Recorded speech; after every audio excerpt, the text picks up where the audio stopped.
Hey, friendo, Steve here. Yeah, Larson. And welcome back to Going In Raw, the only pro wrestling podcast you need to be listening to. AEW Double or Nothing 2022 is in the books. We have ourselves a new AEW World Champion. CM Punk walked in and took the title from Hangman Page, who clearly was a mess, frazzled, as you said in the go home, wilting under the pressure of being champion, and that got to him. And now CM Punk is your champion in AEW. Another really long show. Of course, they only do 4 of these proper AEW shows every year, and so they really go long. They go very long. This was about a 4.5 hour-ish main card, of course, preceded by an hour buy-in kickoff show. It is a very long show, a lot of matches. That being said, the crowd was into it all the way through the end of the main event. You know, at various points, you got 50-50 CM Punk cowboy shit chants. You know, they kept the show interesting throughout. Really wasn't a lull throughout, so you know, hats off to AEW for at least pacing the show relatively well, I thought. Yeah, the shows are like the last couple shows have like really sort of flown. Not I'm gonna say flown by. This one didn't really. The last one I feel like went by pretty quick. Yeah, Revolution was paced really well. Yeah, they haven't dragged. Yeah, but this one did go. I mean, I don't know about Revolution, but this one went like I had read that they were scheduling this for 4 hours. For like the main card, and this went 4.5 because it started at 5 and ended at 9:30 or so. But it was preceded by a bit of drama over the weekend. Yes, MJF, who of course lost his match to Wardlow, there was some doubt as to whether or not that match was even gonna take place. We'll talk more about the CM Punk Hangman stuff in a second here, but a little bit. Yeah, this sort of dominated for sure the weekend. So yesterday, MJF no-showed an AEW meet and greet, which left a lot of fans unhappy. And according to Fightful Select and PW Insider, they were both doing reporting on this. MJF was not returning calls from AEW. He was spotted at the casino during his scheduled time at the meet and greets. And then at 7 o'clock Pacific, 10 p.m. Eastern last night, it was reported by Fightful Select. Sean Ross Sapp over there reported that a flight had been booked for him under his name out of Las Vegas, a red-eye flight to Newark, New Jersey. And then it was reported later on in the night that he had not, in fact, gotten on the plane. It was reported several times during the day today. There were updates on whether or not he'd even been to the building at the appropriate call time. And so, there was all sorts of speculation. Would he even show up for his match? It was reported later in the day today. Justin Barrasso reported that his match with Wardlow was scheduled to be first on the main card, which that did in fact take place. And so the match itself was sort of accomplished its goal in the most efficient way possible. Yes, that's a way of putting it. Kind of also to go along with the reports of MJF no show in the meet and greet, the flight booked for him to fly, back to the East Coast. Part of Fightful's report was some more information about potential contract renegotiations for MJF, and that seemingly on AEW side they were open to reevaluating his contract situation, but according to Fightful Select, MJF just kind of blew those off. So going back, for those of you who may not be completely up to date on MJF's contract situation, so originally he was signed to AEW when the company started in 2019. Shortly after that, when it became clear he would be sort of a breakout character, if you will, he was signed to an extension with a significant pay increase. Now, I have no idea what the figures are on any of this stuff. It's pure speculation.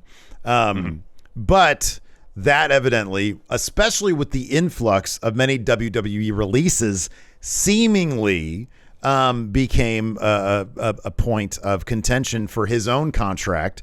He evidently wanted free agency in 2024, but also more money in the meantime, which is not something pretty much, most professional sports organizations would do, including, WWE and now AEW. Typically the sports world, if they tear up your old deal, if they, with more money in the new deal, it's with an extended term, more years. Right. Yeah. It's pretty unusual for there to be a situation where they agree to the same length of contract that was existing going into renegotiation and just giving like a substantial raise. That's just uncommon in the sports world, Yeah. So there's also, there's also the matter of, so in April, it was reported also by Fightful Select that there was a big argument between MJF and Tony Khan. Now, there were two sort of separate reasons for this, evidently. Tony Khan was upset, reportedly, that MJF had done an interview without first clearing it through AEW's PR department. MJF was salty during this apparent alleged argument over his contract status. So this has been something that's been brewing, and according to Fightful Select, he has been more withdrawn since that time. So this is something that has been brewing. Now, obviously, he has used this in storyline as well. So the idea when I see, people say, oh, this is a big work, there are elements to it. He is using clearly this situation in his on-screen persona, but clearly this is something that is also, bubbling up behind the scenes that seemed to come to a bit of a head this past weekend. And let's now focus on, the match itself. Clearly, I don't know if this match would have started things had everything been okay and normal. And I know for a fact that this match would not have gone down the way it did in such a simplistic manner. There was not a lot of drama to this match. MJF comes out. He makes some airplane motions while he's in the ring referencing the situation. Wardlow, they had him locked away in a little security area. Like a holding cell. Oh, it literally was a holding cell. I think that's what it said on the thing. So Wardlow comes down, and pretty quickly in the match, MJF goes for the Dynamite Diamond Ring. It's in his trunks. The ref immediately sees it, pulls it off his finger.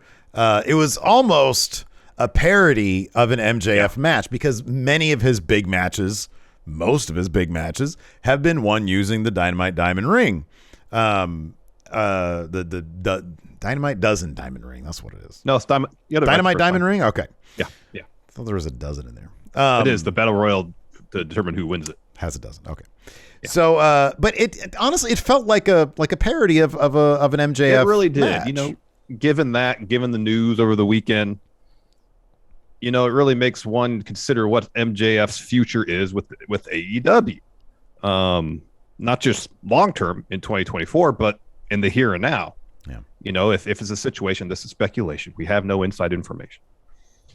Given Fightful's report that he apparently has seemed disinterested in going back and renegotiating his contract, it makes you wonder if he even really wants to be there at this juncture.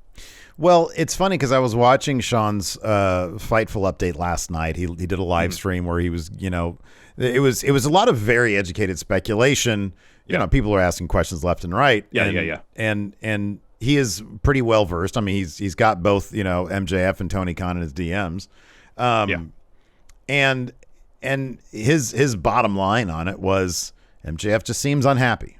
He just seems unhappy at this point. So who knows where, you said, this leads in the short term. We're even forgetting the long-term aspect of it. This situation cannot persist. If this is what's going on, if you're Tony Khan, you can't indulge. You really can't.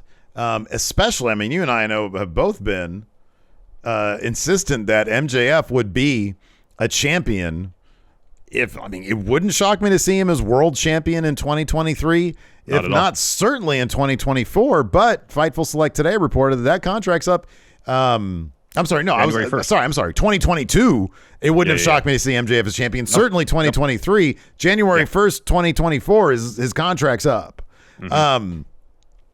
At this point, that ain't happening unless both sides figure this out. Yep. Like, he That's cannot be 1,000% factored in a major way.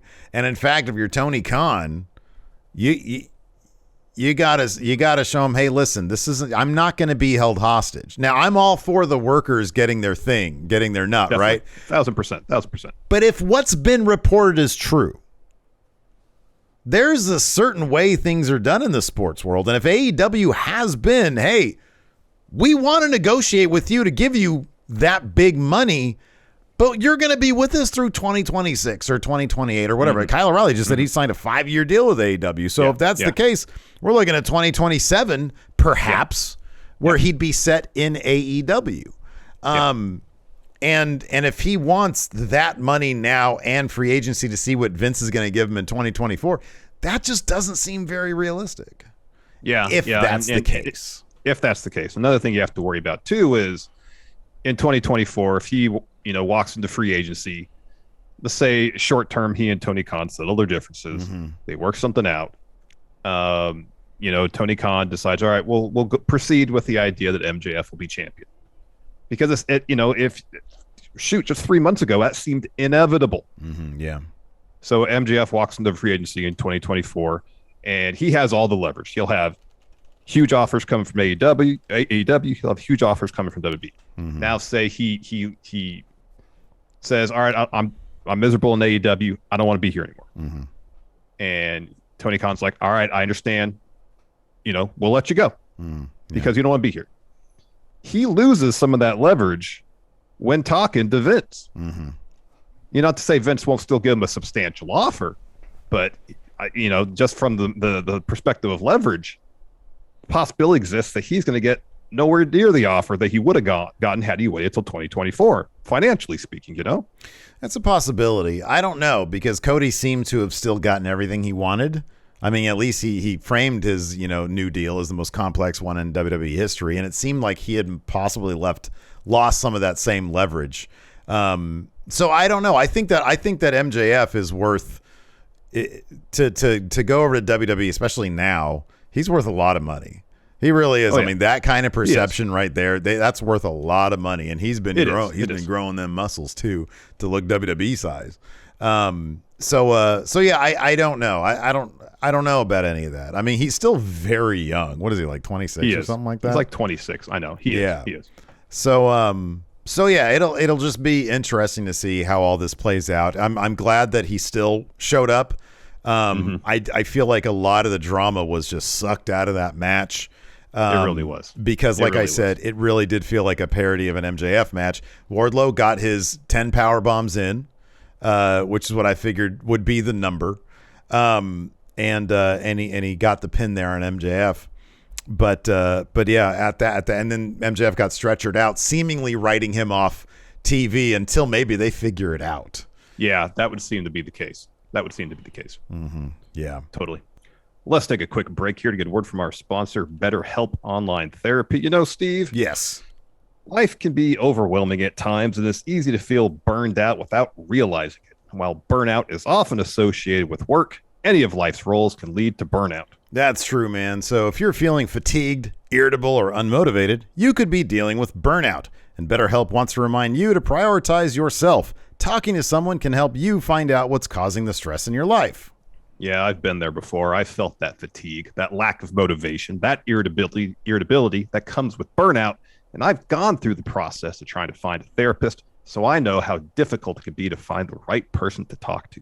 But BetterHelp is customized online therapy that offers video, phone, and even live chat sessions with your therapist, so you don't have to see anyone on camera if you don't want to. It's also much more affordable than in-person therapy, and you can be matched with a therapist in under 48 hours. And right now, Going In Raw listeners can get 10% off their first month at BetterHelp.com/raw.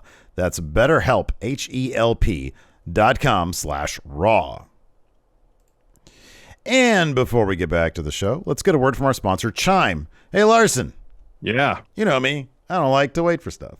I don't like waiting for my food to show up. I don't like waiting for our videos to upload. And I really don't like waiting to get paid, especially when I've got bills due, man. Yeah, waiting is no fun. No fun at all, Steve.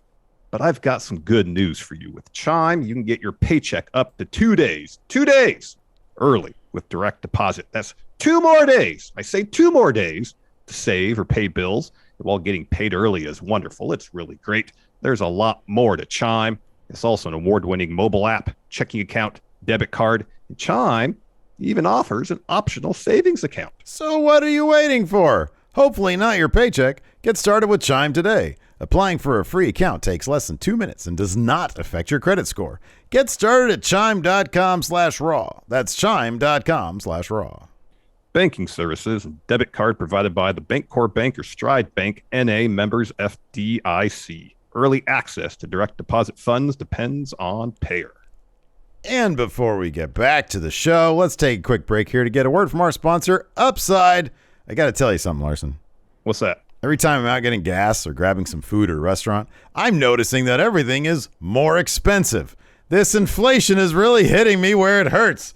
And man, does it hurt. I hear you, Steve, which is why I started using Upside when buying gas or dining out, because Upside gives me cash back on those purchases. I bought everything from gas to burritos, and with each purchase, I've gotten cash put back into my pocket. So later on, maybe as soon as this upcoming week, I'm going to go buy more burritos with the cash back I got from buying burritos before. I've tried it. It really works, and it's great because it means I can buy more burritos. And Upside is easy. Just download the app from the App Store or Google Play, claim an offer on whatever you're buying, check in, pay as you normally would with a debit or credit card, and bang, you get paid. You can cash out anytime to your bank account, PayPal, or an e-gift card for Amazon and other brands. And you can earn 3 times more cash back with Upside in comparison to credit card rewards or loyalty programs. So download the free Upside app and use promo code RAW to get $5 or more cash back on your first purchase of $10 or more. That's $5 or more cash back on your first purchase of $10 or more using promo code RAW. Let's circle back to Punk being our new AEW World Champion. I mean, walking into this, we both thought it was kind of a 50-50 proposition. Punk was ahead in the betting odds going into today's show. He was. Not a huge favorite, though. I think it was minus 250 to plus 150 or something like that. Something like that, yeah. And it, as you mentioned, and as we've mentioned before, the story they're doing with Page is he totally folded under the pressure of being champion. Yeah. You know, this is his first time being a world champion. Mm-hmm. And he fought and fought and fought to get that belt. But, and it's interesting, rather than do this, because like when Drew McIntyre won the WWE title over a couple of years ago after beating Brock, part of his story was, all right, now he has to learn to be a champion. And so there's a little bit back and forth, especially with Randy Orton. He dropped the belt to him, got it back. But at the end of the day, just kind of felt like, all right, well, he'll be champion, then he'll eventually drop it. And it's interesting with Page, they told a more concise story in a much shorter time frame because he had that belt for about 6 months. Mm-hmm, Page, yeah. that is. Yeah. And it didn't take long for him to completely fall apart. Yeah. And now he has to build himself back up to get back to that position. And I'm interested to see where they go with that. And also when it comes to Punk, you know, the story heading into this was Page was telling us if Punk wins, we're going to see the Punk of Ring of Honor that turned heel and was just wreaking havoc all over the company. Mm-hmm. And he was telling us that was going to be the case. Now it's interesting to see whether we get that Punk or we don't. Because from this match, we didn't get a whole lot of indications. We got Punk towards the end kind of manipulating Page emotionally. Mm-hmm, yeah. When Page picked up that title, but we didn't really get a sense whether we're going to see heel Punk going forward or not. So remains to be seen. Yeah. No, I know it's interesting because it's even deeper than him learning to be champion. It's Punk's or Hangman's entire story has been one of identity crisis. Yes. And when he finds himself, he's a success. He's a winner. And when he comes up against a guy who makes him question who he is, we saw that play out in the finish tonight. He has access to the title. He can use the title or he can't. Deep down, he ain't that guy. Mm-hmm. But he thinks, do I need to go to these lengths exactly to protect AEW, which I think he knows is bullshit. He's just trying to figure out who he is, and he looks at the landscape and he sees Punk come in, the most assured guy. He works his way up. Remember the early Punk AEW where he's like having issues with like some lower rung guys? Well, he has worked his way up, and that dog collar match flung him to where he is now against their other top guy, MJF. And so he's back. He's got that rhythm. He's got the veteran savvy. He's got it all together now. I mean, they really have piecing, with Eddie Kingston, it was the stamina. It was with MJF, it was revisiting the past and remembering that Punk. So like all the parts of Punk's identity have been brought back together. And this is the culmination. And Hangman, he's young. He's only 30 years old. He's still figuring it out. And he's been going on like pure talent. Yeah. But you need to know who you are. You need to know exactly what decisions you're going to make in the moment when you have those hard choices. Yep. And he wilted. He took that title, didn't know what to do with it, elected not to use it. Bang. Yeah. Got hit with the GTS. And in hindsight, you should have seen this coming the first time he came out and talked crap to Punk. And he got out of the ring and took that heavy sigh. Mm-hmm. Yeah. As if I feel like I have to do this, even though it's not who I am. Mm-hmm. Yeah. I think we even talked about it back when that moment happened. But it's been the what I find the most interesting part about Hangman's story are those moments. Mm-hmm. It's the subtlety where that moment, with benefit of hindsight, you can see right there in that moment, oh, he's going to lose because he's so unsure of himself. He thinks he has to be somebody to be champion rather than just be himself. Mm-hmm. Yeah. It's going to be very interesting because I get the feeling, number one, this accomplishes several things. And we've talked about this a little bit, I think, in the predictions video. I talked about it on my Wrestle Juice video when I sort of realized, oh shit, Punk's going to win. Because this accomplishes so many things. From a business perspective, Sports Illustrated, ESPN, anybody who had ever talked about Punk in the past is going to talk about Punk again. And Hangman just doesn't have that name value. You're leading into the summer. You're heading into Chicago Forbidden Door, probably All Out Forbidden Door if they do that in Chicago. I'm sorry, All Out in Chicago, that pay-per-view. So you got two potentially big pay-per-views coming up over the next 4 months rather, in Chicago. So that's great. And AEW, they need, we did see a couple signings tonight. We saw Athena. I mean, Wardlow officially, but Athena showed up. Stokely Hathaway, formerly known as Malcolm Bivens, showed up. Roosh showed up. So the pool of names that can pop ratings, pop interest, I should say, like Danielson and Adam Cole, they're not around anymore. Those names don't really exist. And so they have to find different ways to sort of grab at audience, grab at that casual or lapsed fan that remembers 2011, that left in 2014 with Punk. And now they got Punk as their champion again. So they might get, it's a good business move to say, hey, let's change things up a little bit. It's probably a better story beat for Hangman anyways. So you really are able to, you're able to sort of tick off a lot of boxes with this one move. It's going to be very interesting to see where Hangman's story goes from here. So yeah, I think it was definitely the smart move from many different angles.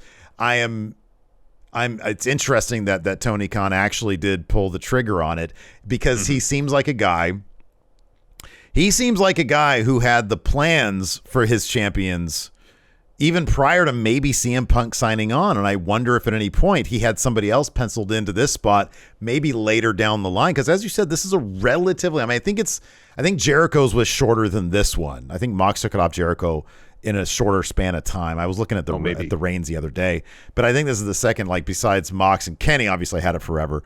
Mox and Kenny are the top two in terms of the number of days they had the titles.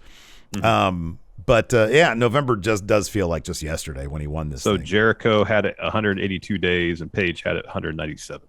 Okay, so just barely. So around the same. Yeah. Okay, within weeks of each other. About 6 months. Yeah. It's going to be really interesting. I hope that they add some wrinkles to Punk. I suspect what you were saying, how Hangman was saying, hey, if this guy gets the title, it ain't AEW anymore. It's the Punk show, and he's going to start doing what Punk does. I hope we see that, because that's kind of that's gonna validate Hangman, which will get him back. Exactly. But make him more assured about himself. Totally. The only problem with that is people love bad guys. And if Punk starts doing that shit, Punk's gonna have his work cut out for him trying to get crowds to boo him, unless he's in Long Island. Yes. Yeah, totally. Where they always let's talk about this real quick. We have our winners of the Own tournament. They are Adam Cole Bebe and Britt Baker. Telegraphed because they both wore gear with pink in it. Mm-hmm. Of course, that's the black and pink is the color scheme of the Hart family, including Owen. We figured Adam Cole was going to win. Kind of more unsure about whether it would be Britt or Ruby, because Ruby came out with a vest that said it's time for a change. In the end, it was Adam Cole and Britt Baker, and Martha Hart had a nice speech after the two matches and presented them with their titles and the Owen Cup. Yeah. Once we saw that there was one single cup, which, by the way, will end up at wherever, I guess, Jacksonville, AEW's headquarters. I don't think it's going to be in their homes. They did Probably get not. 2 nice titles as well with Owen all over them. But yeah, I mean, I don't know. This is one of those situations where I think, I think the Hangman thing is actually really good timing. Constantly going to Britt I don't know. I don't know. It's funny because, Adam Cole, look, we all know that it's a performance. If you go and watch Adam Cole on Twitch and chugs, he's like the nicest person imaginable. Totally. Right. And I'm sure Britt's the same way.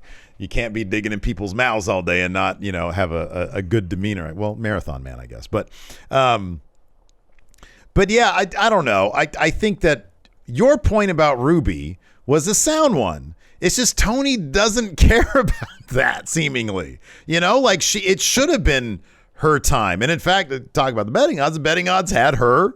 A lot of people figured it would be Ruby's time because Ruby needs this. And Tony wonders maybe why they're booing her on Friday night at Rampage against Statlander. Yeah. Because she hasn't been, they brought her in, it was a big deal back in September, haven't featured her on TV, like hardly at all.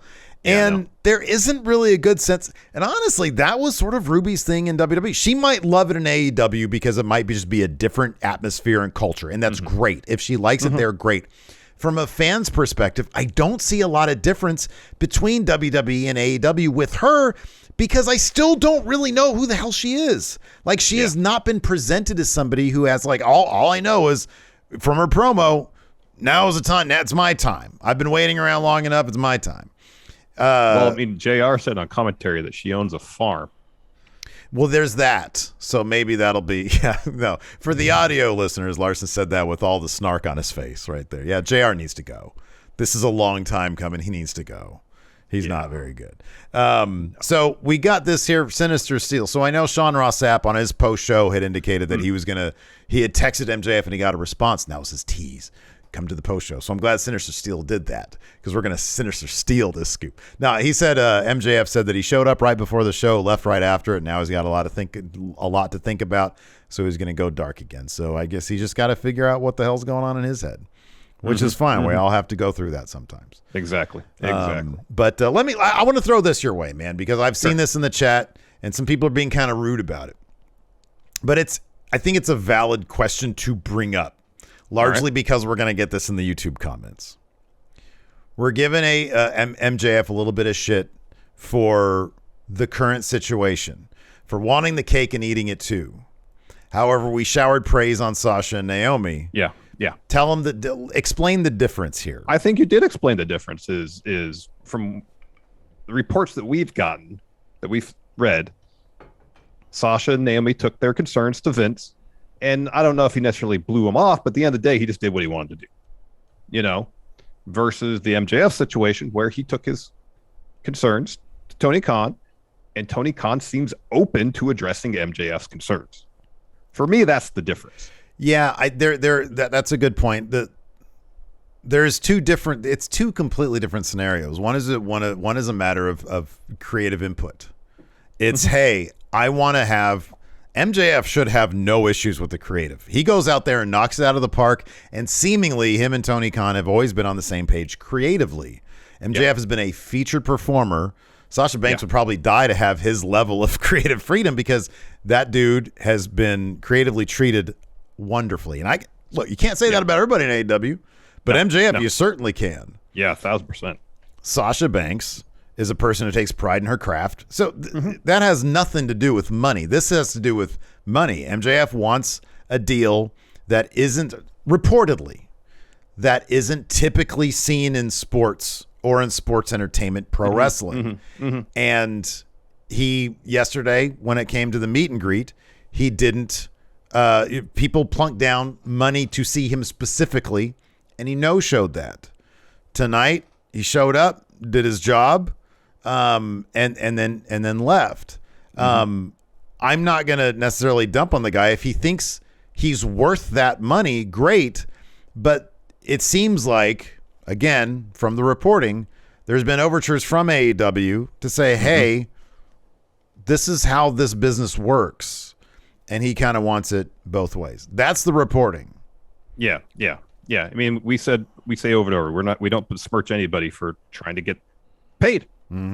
You know, your window of prime earning potential as an athlete is so small. Yeah, we're not going to fault anybody for doing what they think they need to do to get paid.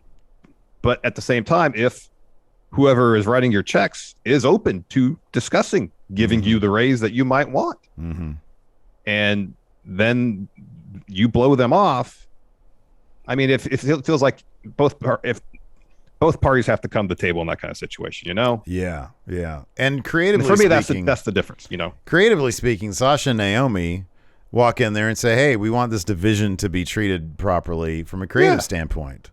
And if it's not, we only have a couple months left in our contract. What are we doing here? That's the difference, you know? Yeah. I mean, Lineman has a point here too, says also Sasha and Naomi were on a Raw when they weren't in the middle of a storyline. MJF was right before pay-per-view, potentially screwing up a years-long storyline meant to put the shine on somebody else. There is a big difference there. There's a lot of differences. There are multiple differences there. So you guys can whine in the YouTube comments if you want. We understand. You like to do that. Yeah. It's not a cut and dry thing, you know? Yeah. It's a complex situation. But if you can't understand the difference between the two, the differences between the two, you can't just say, oh, you're dumping on one guy for wanting more, and you're not dumping on the others for what. It's different. It's different. If you can't understand it, I'm sorry, I don't tell you. So let's dive into it, man. The kickoff show, the buy-in, started with Tony Nese and Mark Sterling, who was wearing a wrestling outfit.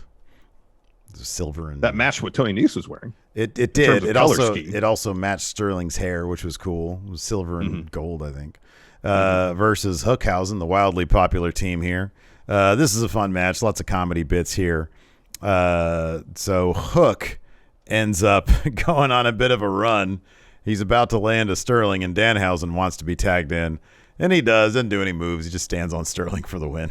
It was pretty funny. It was a fun match. It was pretty funny. Danhausen's trying to curse Nese and Sterling, and it's really the first time, of course, Danhausen had a match against Tony Nese a few weeks back that saw Tony Nese pretty much squash him immediately. Didn't get to see him do any moves. At least Danhausen got to get a couple moves in this. Yeah, no, that was nice. That was nice. Main show kicked off, as we mentioned earlier, MJF versus Wardlow. We kind of went through the beats of the match already. You know, early on, MJF is just trying to run away from Wardlow. He gets an opportunity to blast him from behind. Wardlow no-sells that. And there's a couple instances where Wardlow's looking for a powerbomb. MJF finds a way out of it. Eventually, he does that, hits Rana, gets a 2 count there, and that's when he sells knee. So while the ref's distracted with Wardlow, MJF pulls the diamond ring from his trunks, and it's the most conspicuous attempt to use a foreign object I've seen in a very long time. Because literally, both Wardlow and Bryce Remsburg are hovering over him while he's putting it on. Yeah, I hope that's the last. Look, if MJF comes back, I hope that's the last we see of the Dynamite Diamond Ring. I'm tired of that thing. Yeah, it's sort of fitting that it ends like this. You know? I know, ends with Wardlow. Just be done with that gimmick. So yeah, 10 power bombs later, Wardlow wins, and MJF is taken out on a stretcher, and then Wardlow goes up the top of the ramp. Tony Schiavone's waiting for him there. He gives him the news that he has an AEW contract, and he gets the All Elite graphic on the trunk. Yeah, he does. You know, it's those little things that matter. That graphic has really come into play quite a bit here in AEW. It's kind of neat. It really has. Yeah. So this is kind of interesting. I'm looking at our live chat here on the Twitch, and according to a couple of the chatters here, Tony Khan's going off Rick Texas here says, a reporter made a comment about Punk being a waste of money. Apparently asked something about the Bischoff's tweet about Punk being a financial flop. And Tony went off saying that he's the reason for all their current success.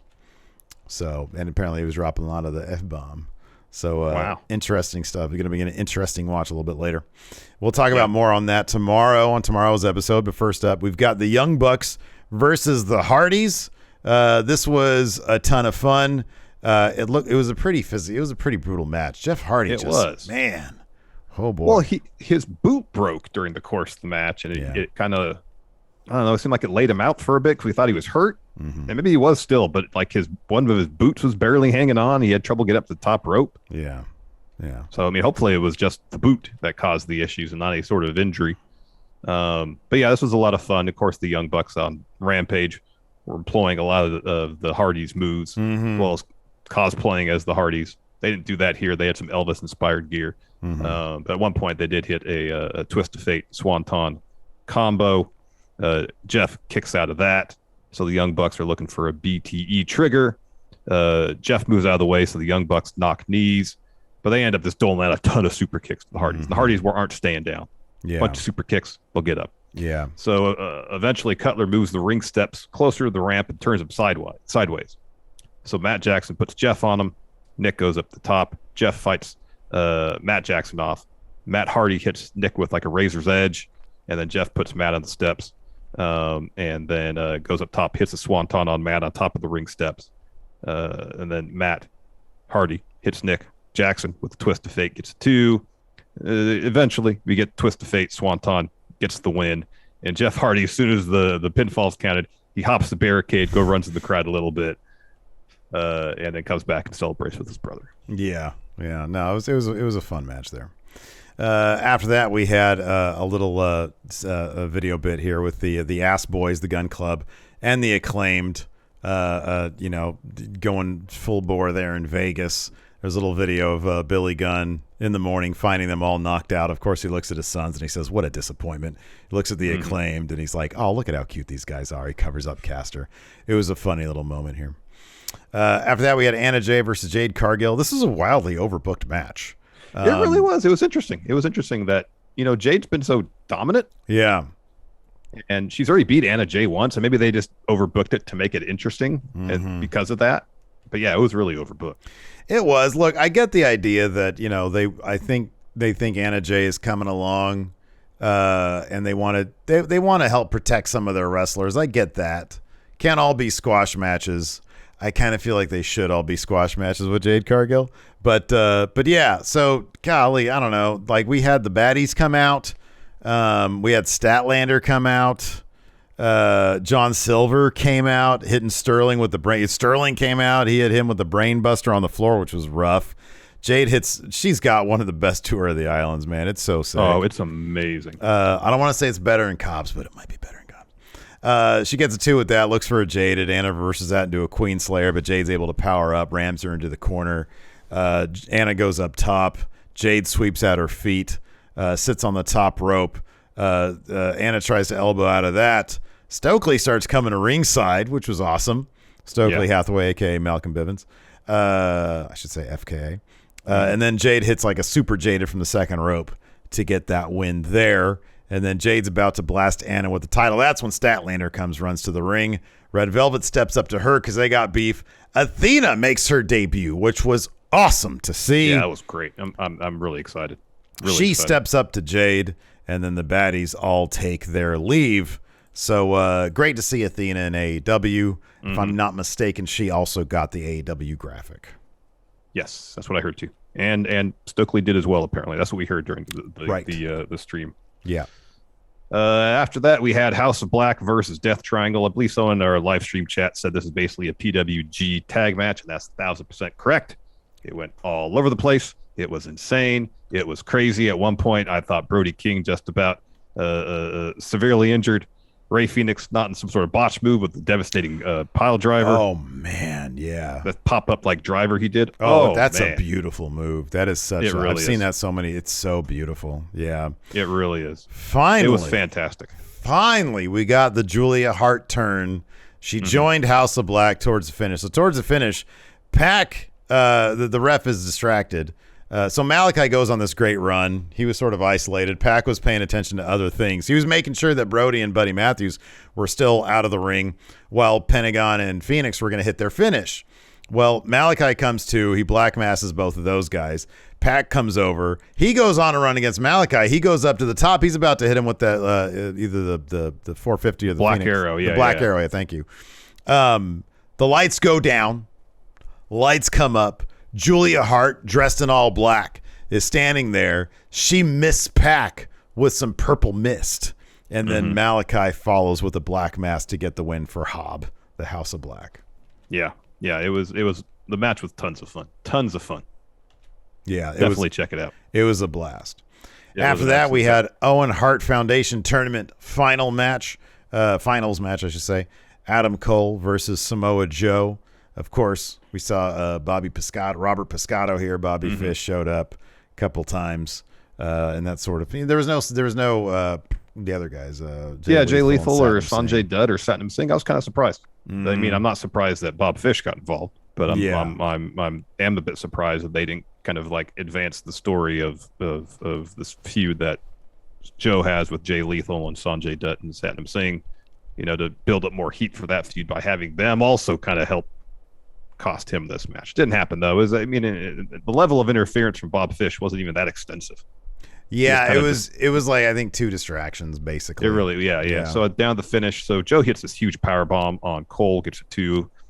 So right after Cole kicks out, Joe's right into an STF, eventually transitions to a Rings of Saturn. Cole gets the bottom ropes. Bob Fish comes down the ring. He wrenches Joe's bad arm over the top rope that Cole was working throughout. Cole hits a pump kick, looks for the boom, misses. Joe locks on the clutch, and that's when Fish gets back on the apron, so Joe lets go of the clutch, chases Bob Fish off the apron, blasts Cole with a chop. Cole just hits a bunch of super kicks and the boom for the win. So it wasn't like it was, anybody got hit with a belt or anything like that, or a ring bell. Yeah, no, absolutely. It was, And then they had that was later on. They had the ceremony. After this match, Britt Baker versus Ruby Soho, of course, the other finals match in the Owen Hart Foundation Tournament. I was actually kind of like, this was a really good match. The meat of this match was really good. There was no Jamie Hayter, no Rebel involved. What do we get here? We had, Ruby went for a victory roll, and Britt got a backwoods for the win here. Yeah, pretty much. So she walks up. There was the entrances were cool. So Fozzie's guitarist played Britt out, and then all of Rancid played Ruby Soho out, which is really cool. Yeah. It was pretty neat. And there was a couple instances where Britt's going for lockjaw that Ruby found a way out of, but in the end, Britt counters with a roll up to get the win. She walks up to the stage. Adam Cole's there. Tony Schiavone introduces Martha Hart. She comes out, delivers a speech, and then awards Adam Cole and Britt Baker with their belts, and the cup, the Owen Cup. Yep. After that, this was goofy. America Top Team, Men of the Year, and Paige Van Zant versus Frankie Kazarian, Ty Conti, and Sammy. Ty Conti and Sammy had some. I think Ty was dressed up as like Maleficent. Yeah. Is that what it was? Okay. Yeah. And I don't know what Sammy. He's sort of similarly. I'm sure. Yeah. Same color scheme, but they used the Cody Vader. They did. Yeah, they used the Cody Vader. That's right. Kazarian came out on his own, and that kind of typified this match. He doesn't like these people. No, that was a problem. No, not at all. And like several times throughout the match, when their team had the advantage, Sammy and Ty would do something to express their affection, their love for one another. Oh yeah, man, absolutely. And take themselves completely out of the match. And Kazarian, rightly, was getting upset about it. It's very much a third wheel situation here, man. It was, but given the stipulation that if Kazarian, Ty, and Sammy lose this bout, they can't challenge for the TNT title. Those are kind of major stakes, especially for Kazarian, who has yet to have any sort of singles gold in AEW. He wants to preserve his opportunity to go after that TNT title should he want to. But Ty and Sammy seemed the least bit concerned about that particular stipulation. This was a bad move for Kazarian, accepting this match in any way, shape, or form. Zondo has a great point, too. This match was so crazy in that it had zero heel-face dynamic. No idea who was supposed to be what. Well, I mean, Ty came out dressed as Maleficent, so I think Ty and Sammy were the top heels. I think Kazarian was supposed to be the face. Okay, so I think it was this. The third men were the face. So Paige and Kazarian were the faces. Yes. And then the other two teams were the heels. And therein lies the predicament because they're on opposite teams. I know. I've never seen anything like that, but outside of AAA, in which case anything goes. Who knows who's what? This whole feud has been wildly hilarious. This really does seem like the kind of thing where Tony Khan has so many different things. There's 13 matches on this card. And he's sitting there like, I just want to fuck around with one of these matches. Throw some shots back, and it's like, I don't know, why don't I have one face and two heels on one team, one face and two heels on the other team, and then we'll just do that. And it's a TNT title. Who cares?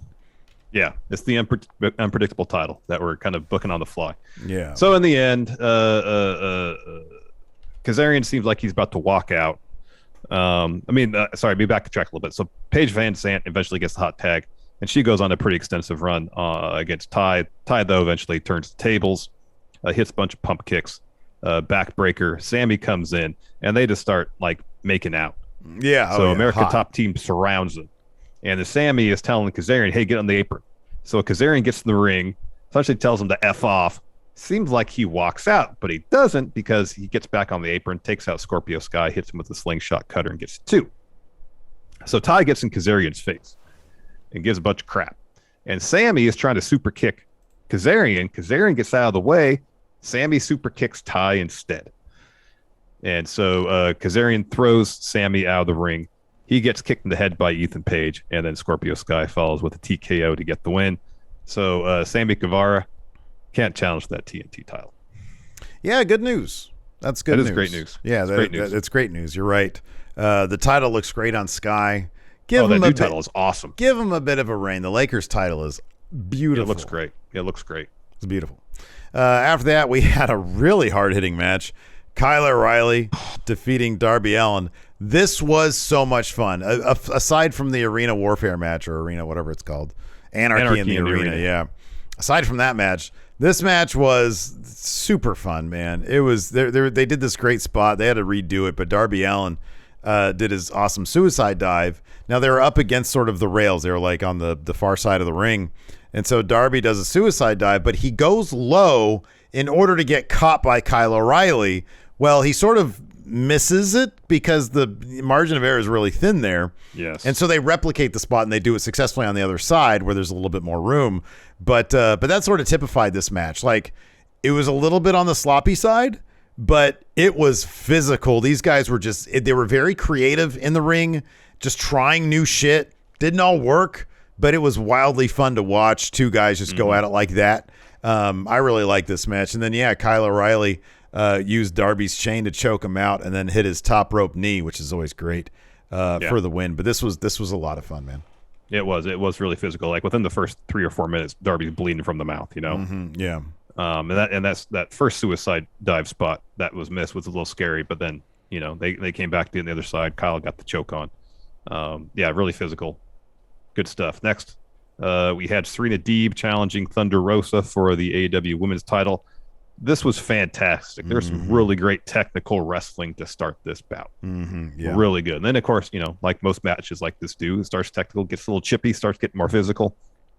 At one point, Rosa drop kicks Deeb off the apron, looking for a baseball slide. Instead, Rosa gets yanked into the ring post. Deeb's working over Thunder Rosa's knee, hits chop block. At one point, hits a deep tox. Thunder Rosa gets her foot on the rope. And then Deeb locks on the Serenity Lock, and Thunder Rosa's, trying to get to the ropes. Deeb pulls her back to the center of the ring, hits a power bomb, locks on the cloverleaf. Rosa gets to the bottom rope. So Deeb goes up top. Thunder Rosa hits her with an uppercut. They're brawling the top rope a little bit. Thunder Rosa hits the superplex, follows with a Fire Thunder driver to get the win. Really fun match. Really good stuff. It was really good stuff, yeah. After that, this is one of those you just got to see it to believe it.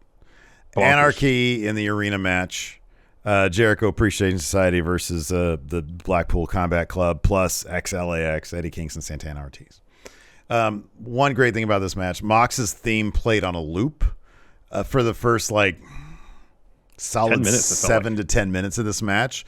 They actually kayfabe why it stopped because Jericho went over to the soundboard and crushed in kayfabe. He broke the whatever it was playing the music. Yeah. Exactly. The iPod or whatever they had playing the music. The only reason why the music stopped, which was amazing. The cameras, each of these dudes would pair off and go off in different corners of the arena. And so every 5 seconds, you'd get another camera on another crazy thing happening.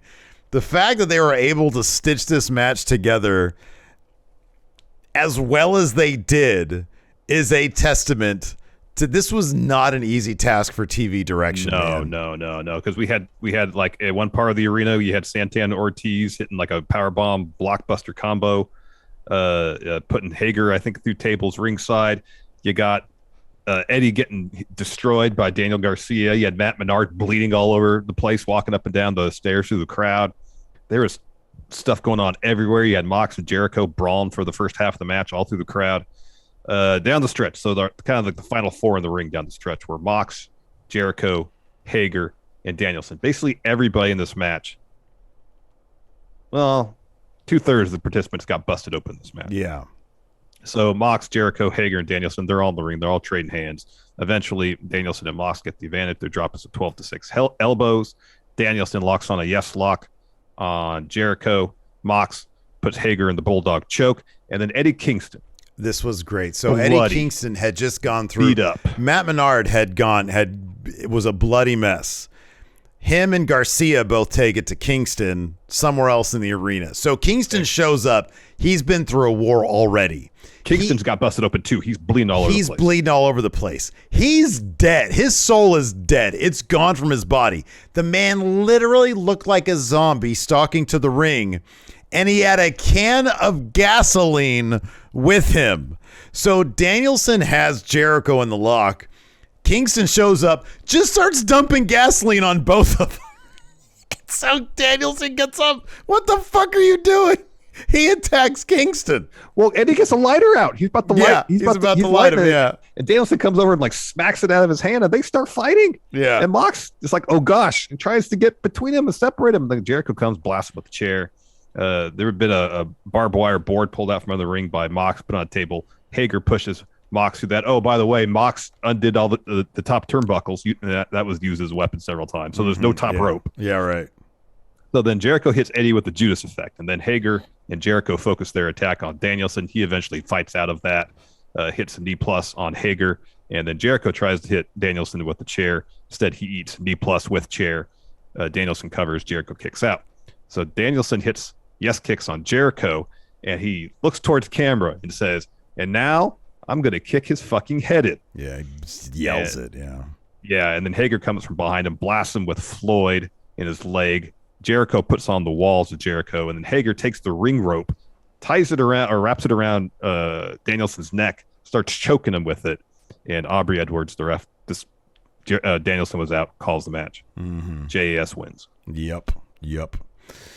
After that, we had an Andrade promo. He says, I'm tired of the AFO.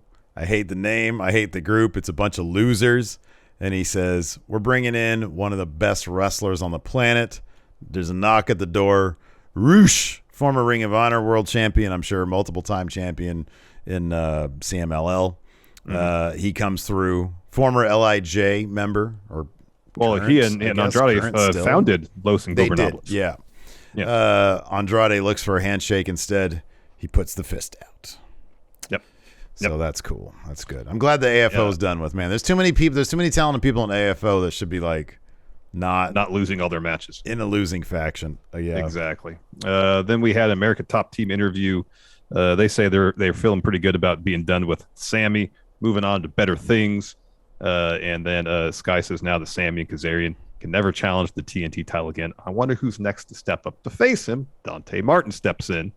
And Sky says, you got a hell of a future. You're not ready, but I'll give you a shot this Wednesday on Dynamite. This guy's like, no, really, like who actually is going to step up next? That'll be a really good match, but it'll be a fantastic match. Yeah, it's not going to be a title change. After that, we had tag title action. Team Taz versus Lee and Swerve Strickland, Keith Lee and Swerve Strickland, and a Jurassic Express. Look, a lot of fun this match. The fact that the crowd, I mean, it's such a testament. Number one, it is a testament to the pacing. The crowd never, like, there was a period, and I think it's because, like, the style of match was just the technical stuff is never going to get the crowd, like, going crazy. But the Deeb Rosa match, there was a little bit of low, but towards the finish, they were still in it. The crowd was still in it.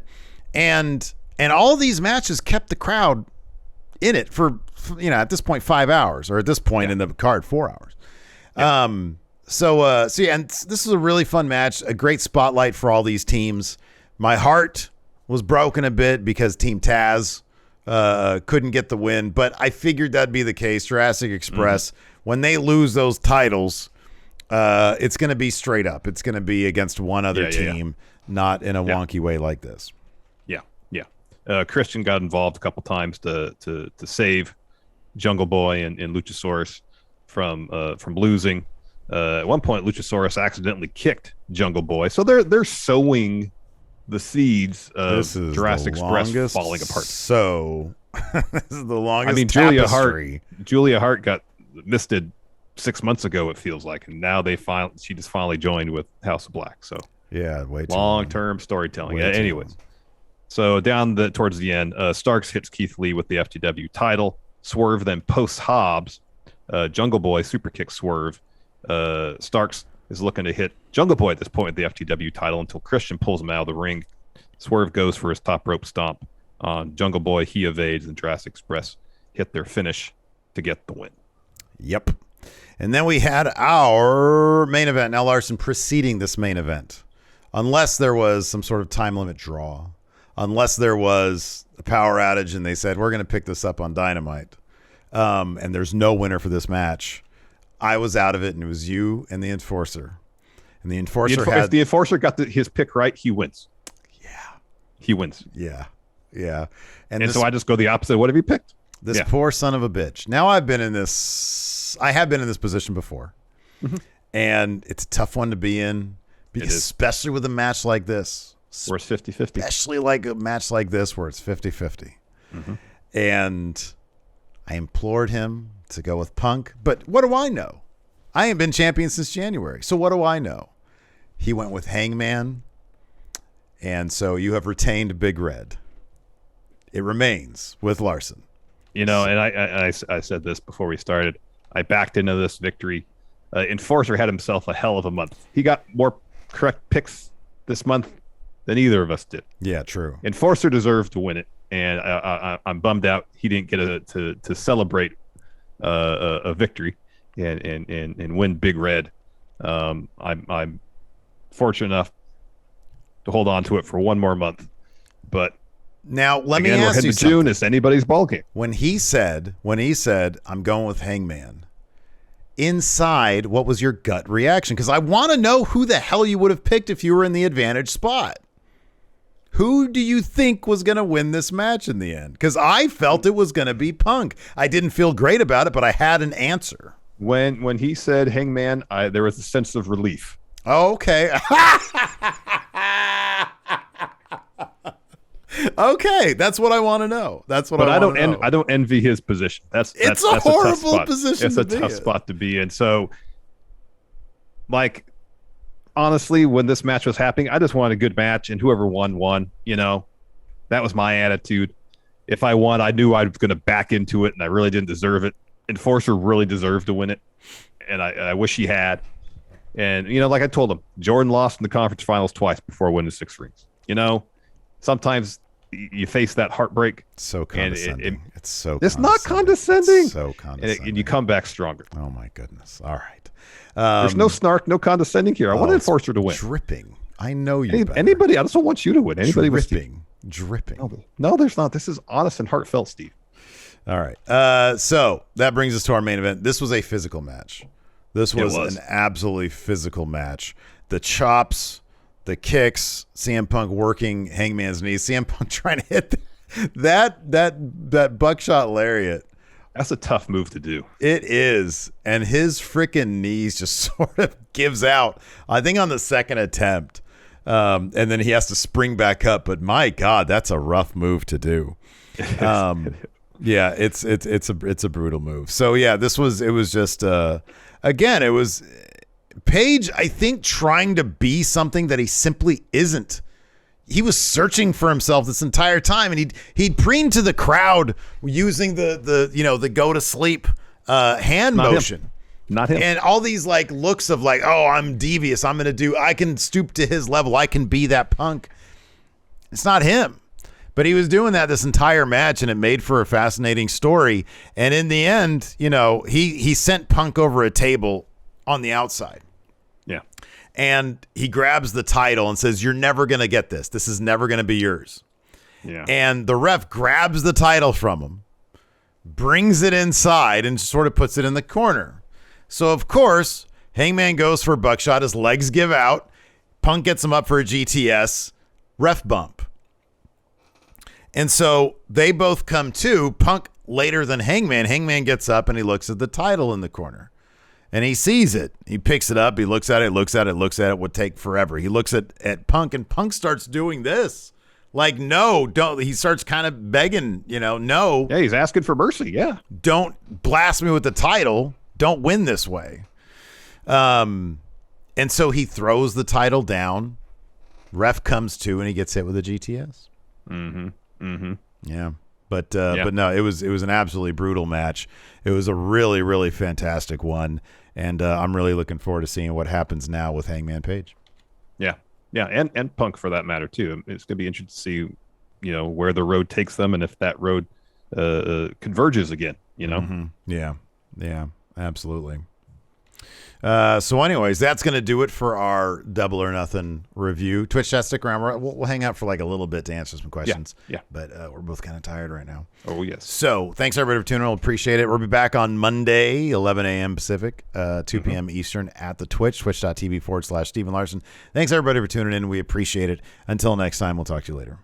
Goodbye. Hey, what's up, everybody? This is Stone Cold Steve Austin impersonator Phil McDonald, here to tell you to go support Going In Raw and Friendo Club at patreon.com/Steven Larson. They got bonus episodes, ad-free audio, a weekly newsletter rounding up the weekend wrestling news, and a bunch more. Patreon.com/Steven Larson. Go support or get hit with a stunner.